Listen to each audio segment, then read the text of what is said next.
Magandang araw mga kaibigan. Ito po, good news para sa mga sumusuporta kay VP Inday Sara. Diba? Kaliwat kanan na ang isasampang kaso. PNP, DOJ, NBI. Ngayon, nagpunta na si VP Sara sa NBI. Kasi sinubwe na siya eh. Nagsalita na po ang Office of the Ombudsman na pag hindi sila tumigil, pwede silang disiplinahin ng ombudsman o pwedeng makialam, humarang na ang ombudsman. Okay, pakinggan natin itong vlog ni Showbiz Fanatics. Hindi ninyo tinigil ang mga panggigipit kay VP Sara, ako na ang makakalaban ninyo. Sa unang pagkakataon, nagsalita na ang ombudsman na si Samuel Martires sa lahat ng mga tila ginagawang panggigipit kay Vice President Sara Duterte at di umani patong-patong raw na kaso na isasampa sa Vice President na kung siya ay muling tangkaing ipapapatay, ipasusunod raw nito sina President Bongbong Marcos, First Lady Liza Araneta at House Speaker Martin Romualdez. Ito ay kasunod ng naging pahayag ng Department of Justice Undersecretary na si Jessie Andres. Umani ng samot sa reaksyon ang naging pahayag ng Ombudsman na Samuel Martires kung saan sinabi nitong wala silang nakikitang mali na sinabi ni VP Sara at ang kanyang mga aksyon ay tila wala rin daw nilabag na kahit anong batas sa bansa. Kahit kailan raw hindi magiging kasalanan ang pagganti mula sa hukay dahil nilinaw naman raw ng Vice Presidente na kapag siya ay ipinapatay, mangyayaring isusunod di umano sina President Bongbong Marcos, Liza Araneta at Martin Romualdez. Sa ganito raw pananalita, walang nilabag na kahit anumang kaso ang Vice Presidente sa kanyang naging remarks. Dagdag pa ng Ombudsman, manahimik raw ang Undersecretary na si Jessie Andres dahil sa lahat ng kanyang pinagsasabi, kayang-kaya raw i-take over ng Ombudsman ang anumang reklamong isinampa sa Vice Presidente.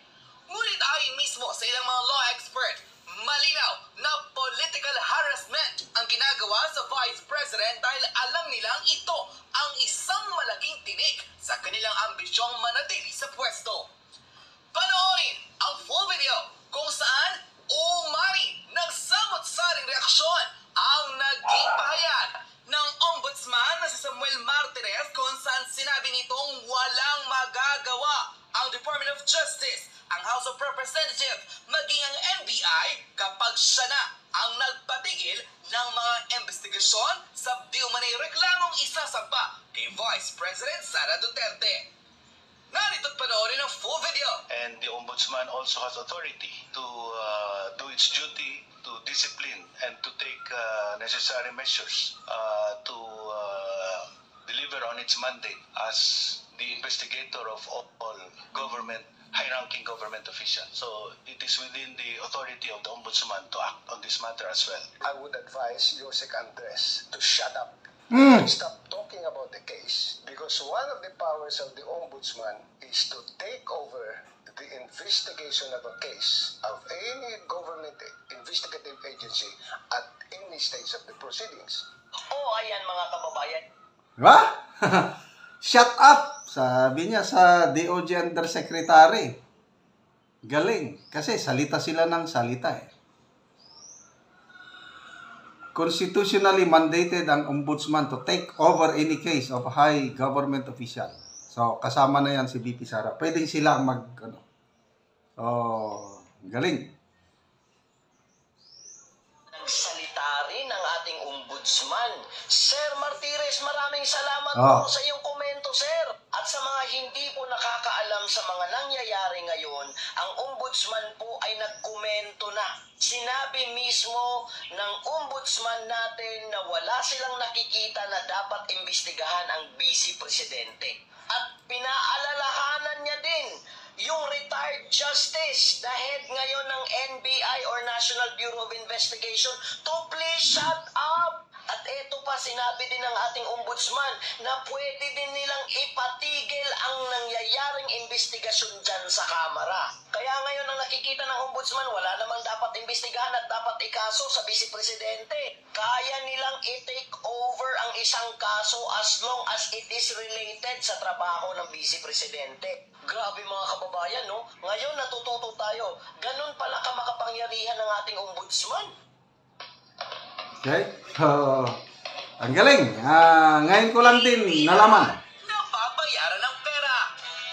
Mukhang wala na nga raw magagawa ang House of Representatives maging ang National Bureau of Investigation sa naging pahayag ng Ombudsman na si Samuel Martires nang panindigan nitong wala silang nakikitang mali sa sinabi ni Vice President Sara Duterte patungkol sa kanyang naging babala kina President Bongbong Marcos, First Lady Liza at Martin Romualdez na kung siya ay ipapapatay, ipasusunod niya raw ang tatlong pinaka-pinag-iinitan siya maging ang kanyang mga kasamahan at pamilya.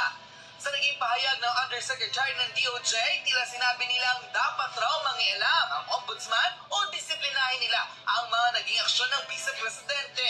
Ngunit tahas ang sinabi ng ombudsman na Samuel Martires na manahimik raw ang Undersecretary na si Jesse Andres dahil wala raw siyang alam sa mga jurisdiksyon at kayang gawin ng ombudsman.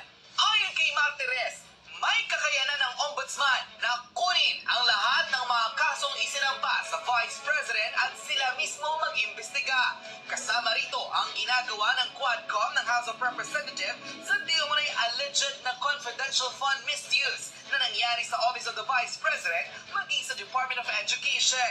Kaya rin kunin ng ombudsman ang di-umunay investigasyon na ginagawa ng National Bureau of Investigation nang tila pagbantaan raw ng vice ang buhay ni Martin Romualdez, First Lady Liza at ng Pangulong si Bongbong Marcos. Ngunit pinanindigan ng ombudsman na si Samuel Martires na wala silang nakikitang mali sa pahayag ng Vice Presidente, lalo't ang kanyang naging statement ay galing sa isang pahayag kung saan sinabi nitong minsan ang pinagtangkaan ng kanyang buhay ng mismong security personnel na galing mismo sa Office of the President. Ayon sa full report na inilabas ng GMA Integrated News sa kanilang official website, Ombudsman can take over investigation ng VP Sara, says Martires. Ombudsman Samuel Martires said that his office could take over the investigations by the National Bureau of Investigation and a committee of the House of Representatives on Vice President Sara Duterte if it determined it already had jurisdiction.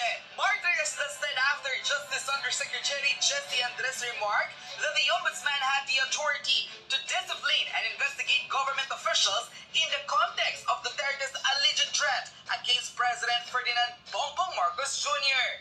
Martires, however, said that he has yet to find anything that the Ombudsman could investigate. He quoted on a statement, "If in the opinion of Undersecretary Andres, we have that power, I would advise Yusek Andres to shut up. Shut up. Even if the NBI is now investigating the acts of the Vice President, if we feel that it is now within the jurisdiction of the Ombudsman, we can tell the NBI, stop it. We will continue the investigation."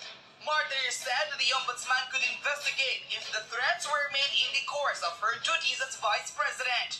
He added, "If not, that will be personal and we have no jurisdiction over this thing." Martires said that the Ombudsman could take over any government investigation at any time, referring to the Republic Act 6770 or the Ombudsman Act of 1989. Section 15 of the law provided that in the exercise of this primary jurisdiction, it may take over at any stage from any investigatory agency of government the investigation of such cases. Martires said it could also take over the investigation by the House Committee on Good Government and Public Accountability, which is looking into the alleged misuse of more than 600 million confidential funds by the Office of the Vice President and the Department of Education. Unquote. Matapos ang balitang ito at panindigan ng Ombudsman na si Samuel Martires ng... So, napakagandang balita po ito. Ngayon ko lang din nalaman yan.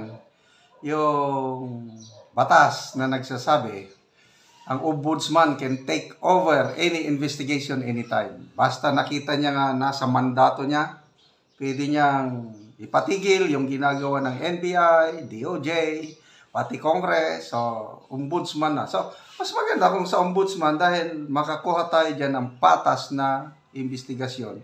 Walang motivation, politika, whatsoever. So, salamat po, Ombudsman Martires. Kanina may napanood akong vlog. Sinupalpal niya si Ombudsman Martires, nagsabi kay Congresswoman Castro, kung ang confidential funds, i-require nyo ng resibo, hindi na yan confidential. Sabi niya, grabe, pinagtawanan si Franz Castro sa loob ng hall kung saan may hearing. So, salamat po, Ombudsman Samuel Martires.